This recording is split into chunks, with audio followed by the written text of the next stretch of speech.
오늘 함께 나눌 말씀의 제목은 하나님이 기뻐하시는 삶입니다. 다 같이 한번 따라해 볼까요? 하나님이 기뻐하시는 삶.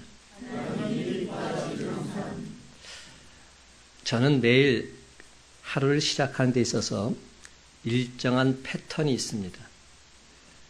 제가 새벽에 일어나서 새벽 제단을 인도하고 그리고는 이 자리에 앉아서 개인 기도를 합니다. 그리고 성경 말씀을 몇 장 읽습니다. 그리고 제가 어디를 갈까요? 네, 헬스장으로 갑니다. 헬스장으로 가서 바로 운동하는 것이 아니라 따뜻한 블랙 커피를 한 잔 뽑아서 그리고 신문을 봅니다. 이게 제 하루의 일과의 시작입니다. 그리고 나서 운동을 시작합니다. 근데 아침 새벽에 따뜻한 커피 한 잔 마실 때 그 기분이 얼마나 상쾌한지 몰라요. 아멘이세요? 그래요. 마셔본 사람만이 알아요. 제가 아침마다 커피를 마시는 모습을 이제 같이 운동하는 사람들이 보잖아요. 그래서 저를 유심히 쳐다보니 어떤 남자분이 그러시더라고요. 목사님 참 커피 맛있게 드시네요. 커피를 마치 소주 마시는 것처럼 드세요. 커피를 마시면서 캬캬 이런다는 거예요. 얼마나 커피를 맛있게 드시는지 모른다고. 정말로 커피가 맛있어요. 쓴데도 맛있더라고요. 제가 지금 그 얘기를 하려는 게 아니라 커피를 마시다가 신문을 보는데 신문을 보던 중에 지난주에 어떤 한 기사가 제 눈에 확 들어왔어요. 그 히터를 끄세요. 끄는 게 나을 것 같은데. 그 기사를 봤는데 어떤 목사님의 기사가 나왔어요. 근데 그 목사님이 어떤 분이셨냐면 제가 40이 넘은 나이에 늦게 신학대원에 들어갔지 않습니까? 들어가자마자 처음으로 사경회를 맡게 되었는데 그 사경회에 오셔서 말씀을 전하신 목사님이세요. 제가 처음 신학대원에 들어갔을 때 얼마나 열정이 뜨거웠겠습니까? 정말로 주님께서 나를 부르셨던 확신을 갖고 그 집회에 참석하게 되었는데 그때 말씀을 전해주셨던 목사님이 이재철 목사님입니다. 근데 그 목사님께서 은퇴하신다는 기사가 신문에 나온 겁니다. 동아일보, 중앙일보 다 나왔더라고요. 그것도 한 면이 나왔어요. 제가 그 기사를 보는데 이렇게 제목이 있더라고요. 한 대형계 목사가 거침없이 나를 벌어달라면서 모든 것을 다 버리고 산골로 내려갔다. 이런 내용이었어요. 이재철 목사님은 그 당시 저에게 확고부동한 설교관, 확고부동한 목회관을 심어주셨던 분이십니다. 그분의 책 여러 가지가 많습니다. 그분의 아내인 사모가 홍성사 대표거든요. 그러다 보니까 홍성사에서 여러 가지 은혜로운 책들이 많이 나왔습니다. 그 중에서 제가 여러분에게 소개시키고 주고 싶은 책은 새신자반이라는 책과 성숙자반이라는 책입니다. 이게 무슨 책이냐면 예수 믿는 많은 사람들이 신앙에 기초가 없는 분들이 많습니다. 가장 핵심되는 진리가 무엇인지 잘 모르시는 분들이 많아요. 이 새신자반을 찾아서 보게 되면 기독교의 기본적인 진리를 쉽게 설명해 드리고 있어요. 예수가 어떤 분이시고 성령이 무엇인지 말씀은 어떤 것인지 정말로 우리가 알고 싶었던 그런 내용들이 자세히 기록되어 있습니다. 그리고 이것을 보고 난 다음에는 성숙자반이라는 책을 읽게 되면 좀 더 깊은 성경에 대한 지식, 내가 알고 싶었던 내용들이 그 안에 가득 들어 있습니다. 얼마나 재밌는지 몰라요. 얼마나 신나는지 몰라요. 기자가 이 목사님께 질문합니다. 목사님, 교회가 클수록 원로 목사로 남아서 상황 노릇을 하거나 심지어 자식에게 기회를 세습하기도 하는데 도대체 왜 그렇다고 생각하십니까? 이에 목사님께서는 이렇게 답하셨습니다. 진정한 버림을 모르기 때문입니다. 왜 버려야 합니까? 버려야만 우리가 얻기 때문입니다. 버리지 않는 사람에게는 자신이 가진 게 전부요. 그것마저도 시간이 지나면 썩게 마련입니다. 그러나 버려본 사람은 압니다. 버리면 내가 상상하지 못했던 새로운 차원의 것을 갖게 되지요. 그래서 버려본 사람은 또 버리고 또 버리고 버리게 됩니다. 그리고는 오히려 이 목사님께서 기자에게 질문을 하셨어요. 기자님, 인류도공과 삼류도공의 차이가 뭔지 아십니까? 그러자 기자가 멈멈거립니다.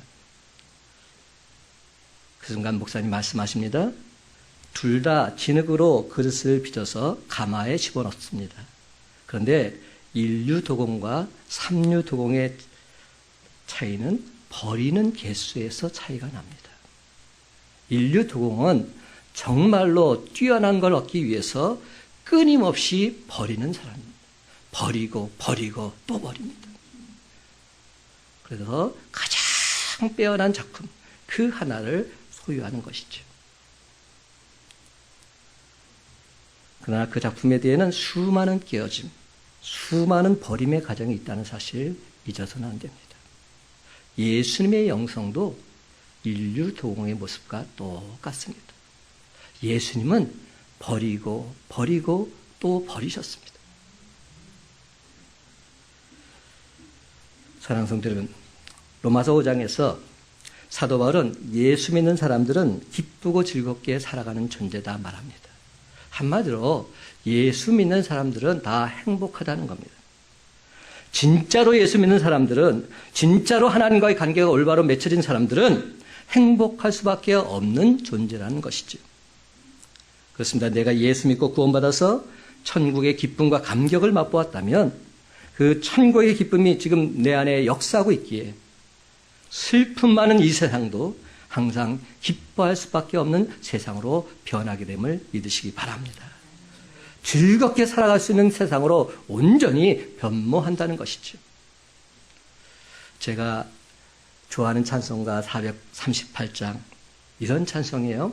내 영혼이 은총 입어 중한대짐 벗고 보니 슬픔 많은 이 세상도 천국으로 화하도다.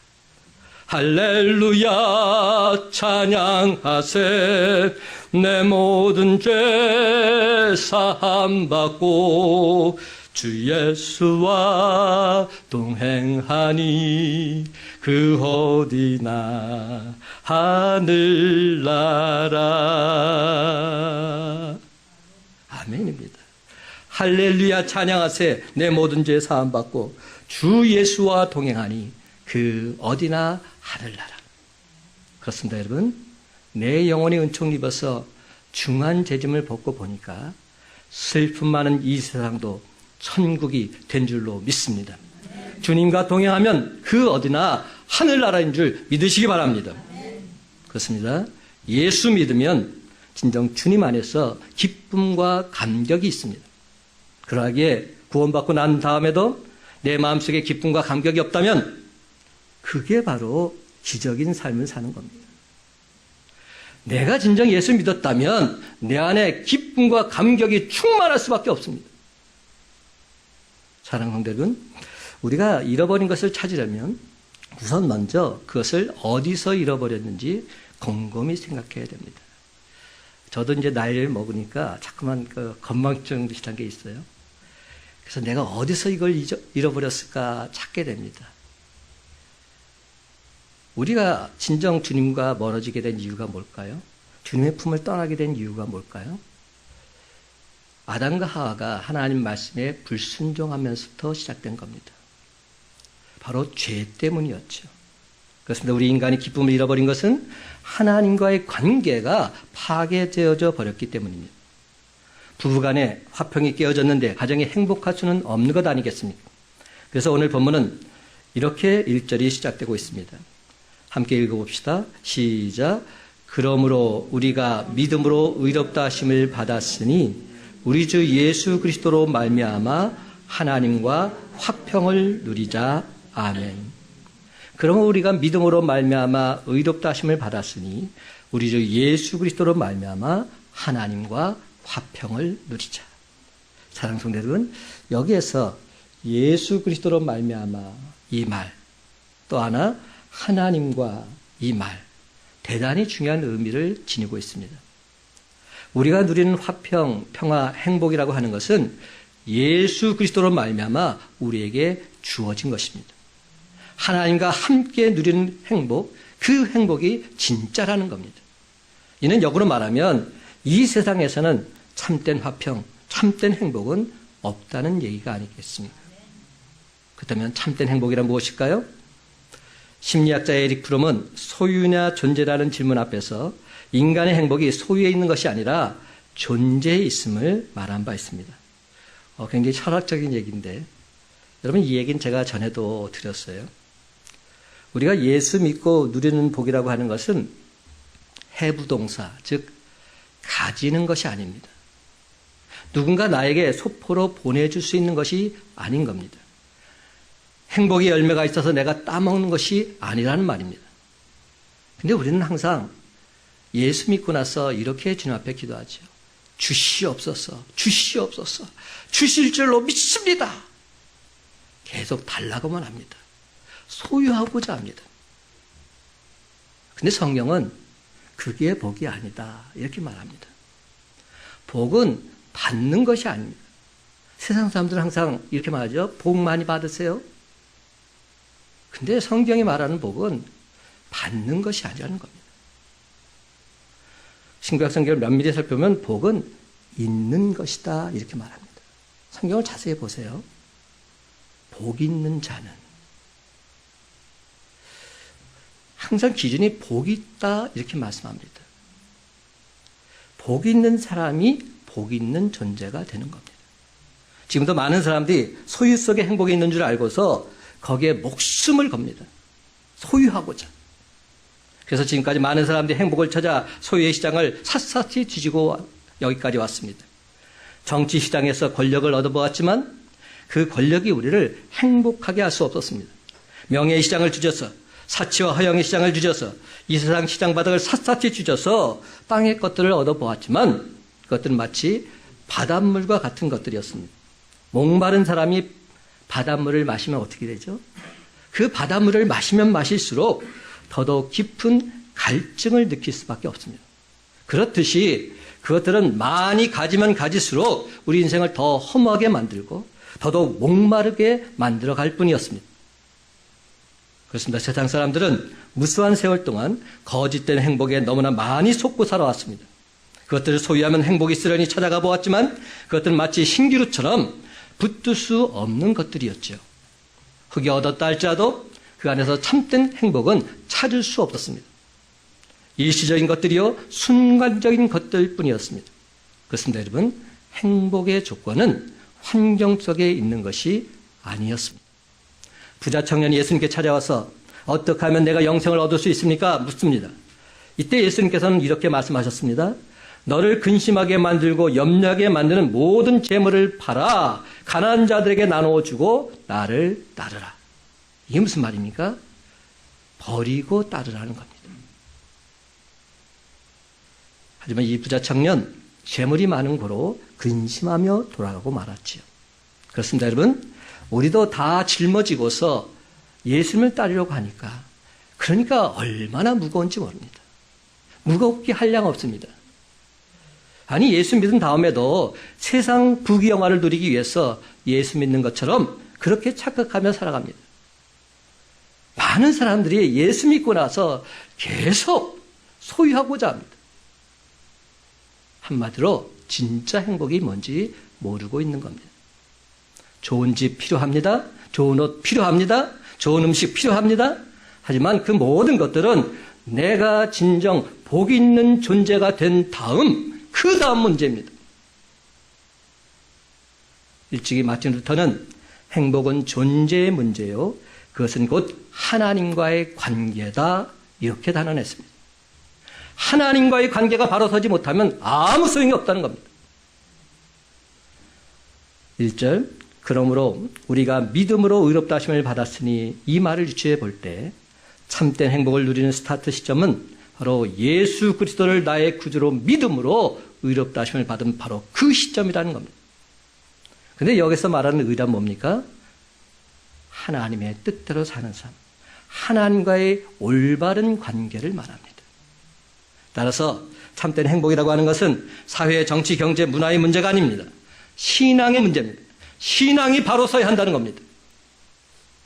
어거스틴의 말대로 하나님 안에서 기쁨을 얻기까지 우리 인간은 진정 기뻐하는 삶 살아갈 수 없습니다. 그렇습니다. 우리 주 예수 그리스도 안에서 기쁨을 누리기 전까지 우리 인생 참된 행복 얻을 수 없습니다.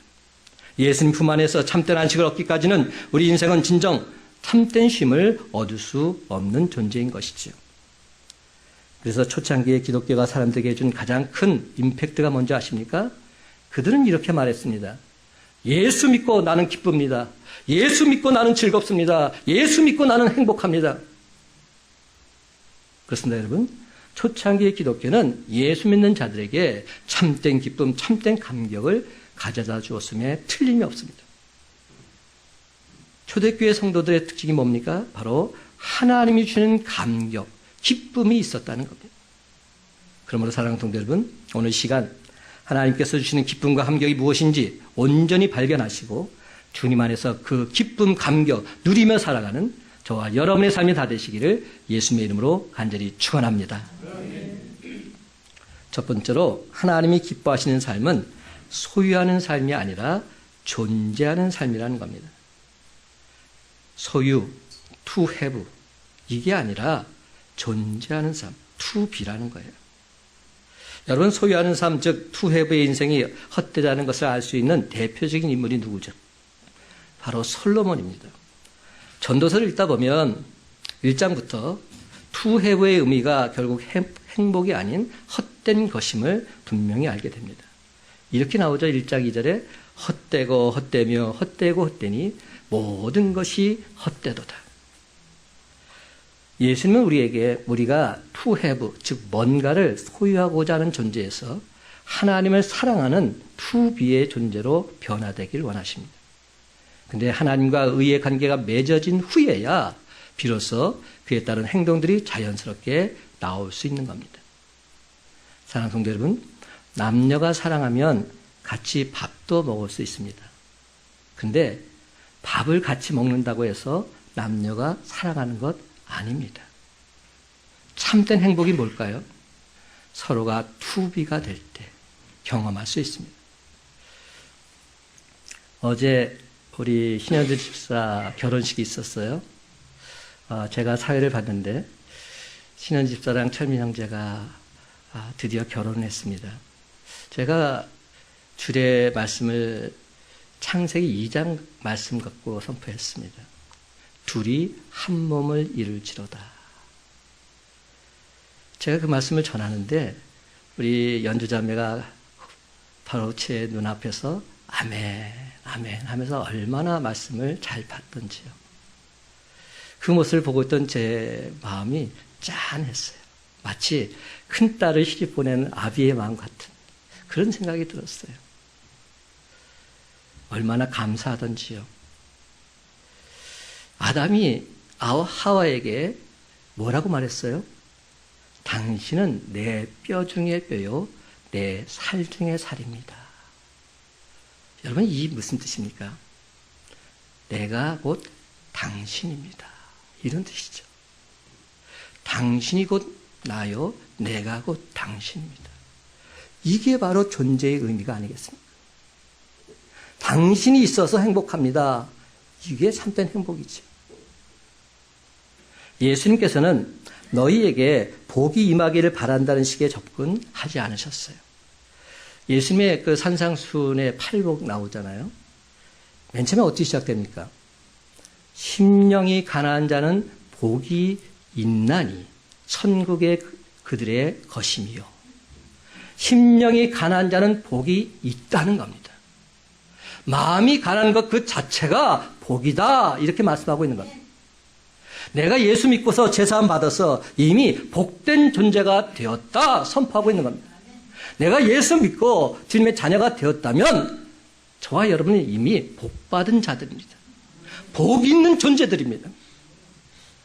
근데 투해부의 인생은 소유가 기쁨이라 생각하기에 시간이 지날수록 짊어질 것이 참으로 많아지게 됩니다. 이러이러한 경력을 다 갖춘 사람이 능력 있는 사람이다. 뭐 이런 식으로 접근하지요. 그래서 인생이 참으로 피곤하고 힘이 듭니다. 하지만 투비의 인생을 살아가는 사람은 인생에 짐이 없습니다. 다 벗어버리고서 나 스스로가 복된 존재가 되어서 인생을 즐기며 살아갑니다. 성령의 기름 부으심을 받은 후에 초대교회 제자들의 모습이 바로 이런 모습이었습니다. 우리가 너무 잘 아는 말씀, 사도행전 3장 6절 말씀, 베드로가 한 말씀입니다. 베드로가 이르되 은과 금은 내게 없거니와 내게 있는 이것을 내게 주노니 나사렛 예수 그리스도의 이름으로 일어나 걸으라. 베드로가 말한 말 다시 한번 유심히 들어보세요. 이렇게 말했습니다. 은과 금은 내게 없거니와 나는 투해부가 없다는 것, 가진 것은 없다는 겁니다. 근데 내게 있는 것이 있다는 겁니다. 투비가 있다는 겁니다. 그것을 내게 주겠다 말합니다. 그것이 뭡니까? 나사렛 예수 그리스도의 이름입니다. 예수의 이름에 힘이 있고 능이 있기에 예수의 이름으로 선포하고 있는 겁니다. 이것이 진정 예수 믿는 자의 모습입니다. 사랑하는 성도 여러분, 예수님의 수제자 베드로처럼 내가 무엇을 가지고 있기 때문이 아니라 나 같은 죄인을 사랑하사 날 구원해신 예수님이 나와 늘 항상 함께 하시길 나는 기뻐할 수밖에 없습니다. 나는 감사할 수밖에 없습니다. 주님을 찬양하며 경배하며 영광 돌리고 살고 있는 것이죠. 사탄 마귀는 우리를 유혹해도 항상 뭐 줄까 이렇게 유혹합니다. 뭐 가질래 이렇게 유혹합니다. 사탄 마귀 수준 그리 높지 않습니다. 예수님은 하나님의 아들이신데, 아니 하나님이신데 예수님을 시험할 때도 기껏해서 떡 먹을래, 뛰어내릴래 뭐 이렇게 유혹하고 있습니다. 그러므로 여러분, 우리는 사탄 마귀의 이러한 일차적인 유혹에 흔들려서는 안 됩니다. 넘어가서는 안 됩니다. 그렇습니다. 여러분, 하나님과의 영적인 교제를 온전히 회복함으로써 사탄 마귀의 유혹을 단호하게 물리치시고 주님 품 안에서 참된 행복을 누리며 살아가는 저와 여러분 되시기를 주님의 이름으로 간절히 축원합니다. 두 번째로 하나님이 기뻐하시는 삶은 환난 중에도 기뻐하는 삶입니다. 환난 중에도 즐거워하는 삶입니다. 3절과 4절 말씀 한 목소리 읽기를 원합니다. 3절 4절 시작. 다만 이뿐 아니라 우리가 환난 중에도 즐거워하나니 이는 환난은 인내를, 인내는 연단을, 연단은 소망을 이루는 줄 알미로다. 아멘. 여러분, 예수를 잘못 믿은 사람들은 왜 그런지는 몰라도 다들 이렇게 생각하는 것 같아요. 참 이 세상 지옥 같다. 이 지옥 같은 세상에서 나 지옥처럼 살고 있다. 그렇지만 난 예수 믿었기 때문에 죽어서는 천국 가서 평안을 누리겠지. 뭐 이렇게 생각을 합니다. 이 세상은 지옥이다. 이렇게 단정을 내립니다. Absolutely no. 절대로 그렇지 않습니다. 예수 안에서 우리는 늘 항상 기쁘고 즐겁게 천국 같은 삶을 살다가 우리의 생명이 다하는 날 영원한 천국에 다다르게 될 줄 믿으시기 바랍니다. 우리가 진정 예수 믿는 자라면 이 세상에서 천국처럼 살아가야 합니다. 그렇습니다. 예수 안에 있는 우리는 비록 어려운 환경에 처해 있다 할지라도 도저히 감당하기 힘든 그런 난관에 처해 있다 할지라도 온전히 행복할 수 있습니다. 왜냐하면 우리는 예수 그리스도로 말미암아 최후 승리를 얻을 것이기 때문입니다. 최후 승리가 우리에게 보장되어 있기 때문입니다. 우리는 반드시 승리할 수밖에 없습니다. 그러니 우리는 기뻐할 수 있지요. 그러니 우리는 감사할 수 있는 겁니다. 그 말이 뭡니까?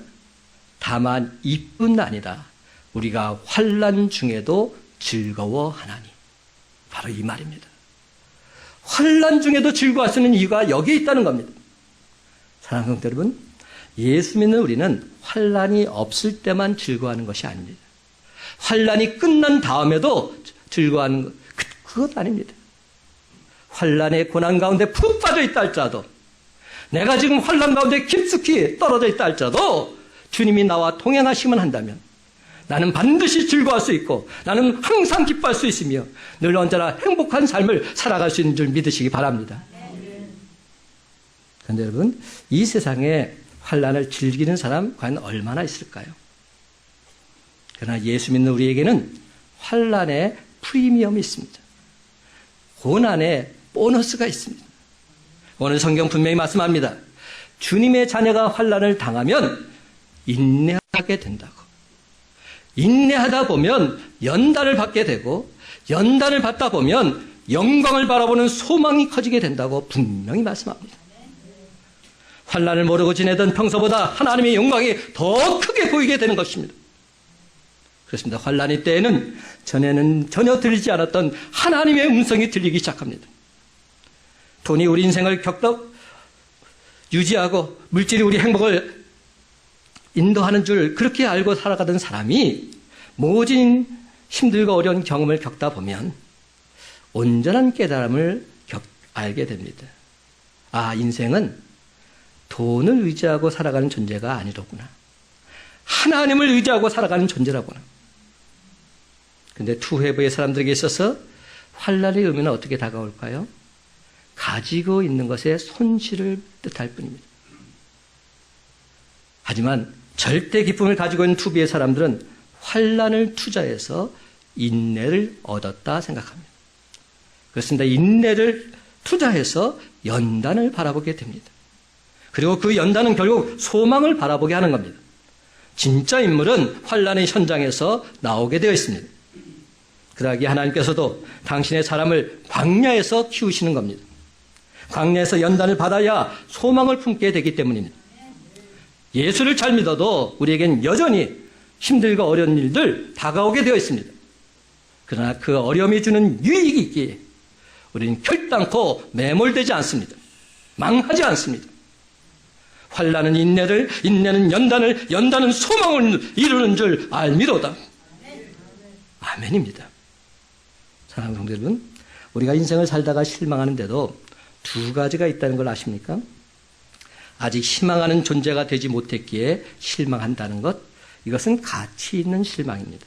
그러나 to have, 소유하지 못했기 때문에 실망한다는 것, 이거는 먹을 것만 밝히는 개 같은 삶과 다를 바 없는 겁니다.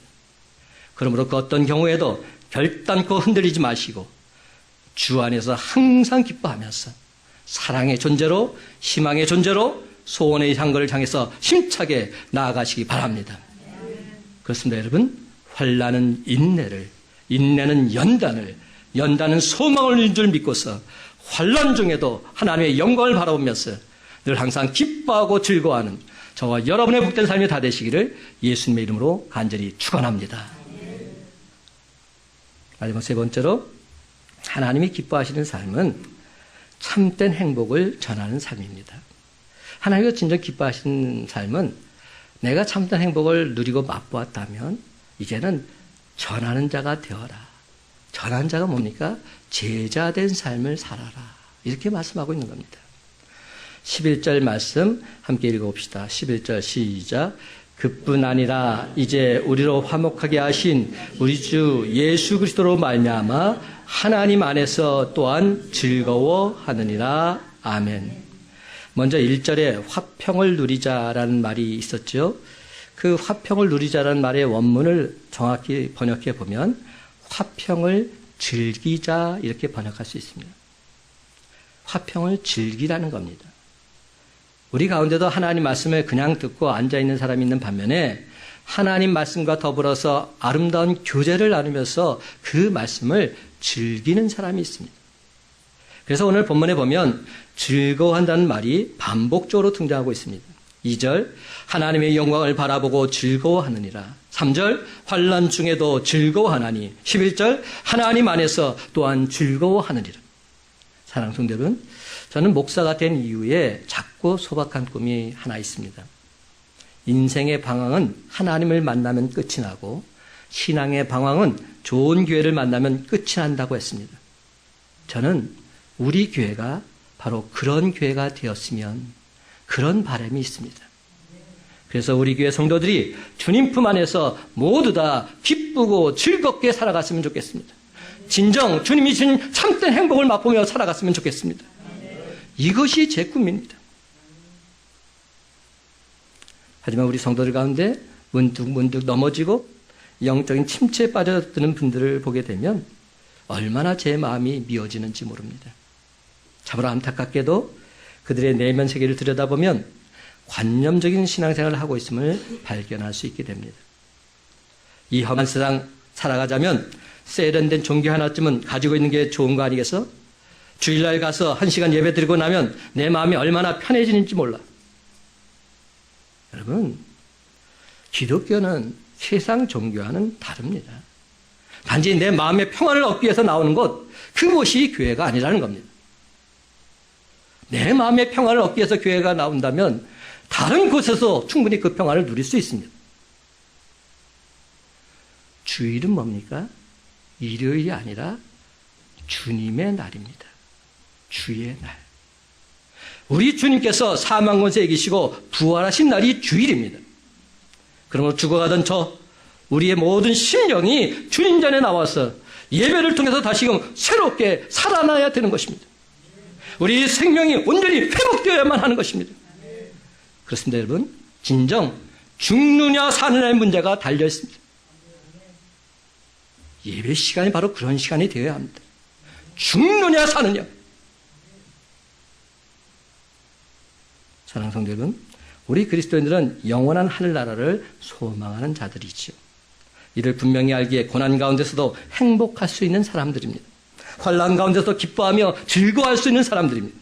그러므로 하나님께 예배드릴 때 진정 구원의 기쁨과 감격을 다시금 온전히 회복하는 저와 여러분 되시길 간절히 바랍니다. 그래서 날 사랑하신 주님의 사랑, 주님의 은혜를 만끽하면서 온 세상에 힘써 전파하시기 바랍니다.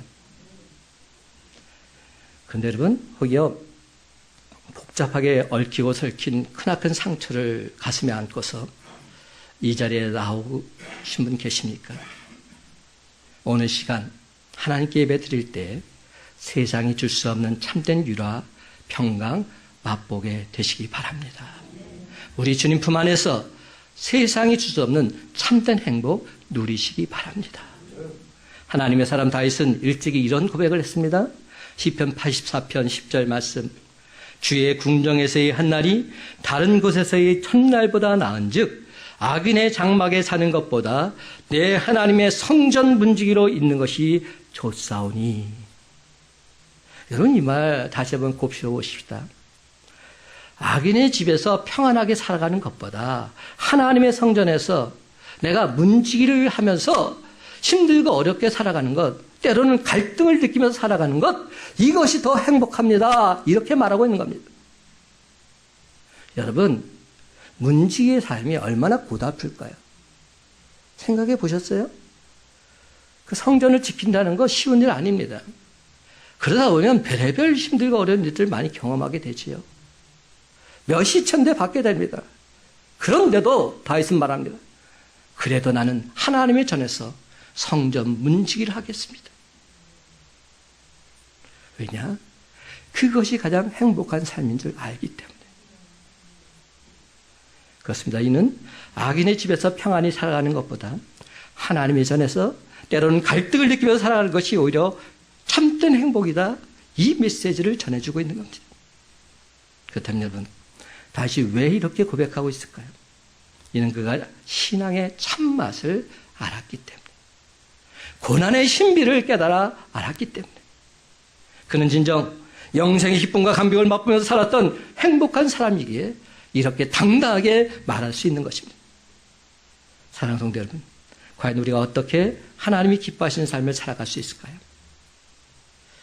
시편을 살펴보다 보면 다윗은 힘들 때나 고달플 때나 기쁠 때나 행복할 때나 언제 어디서나 그 기준이 성전 중심이었어요.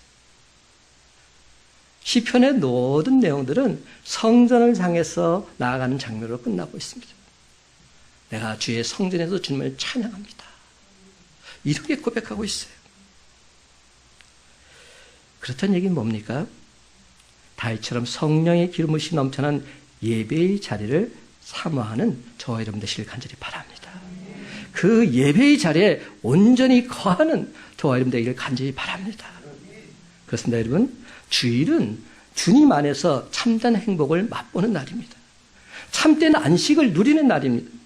그러므로 오늘 시간 거룩하고 정결한 마음으로 우리 주님께 온전한 예배를 드리시기 바랍니다.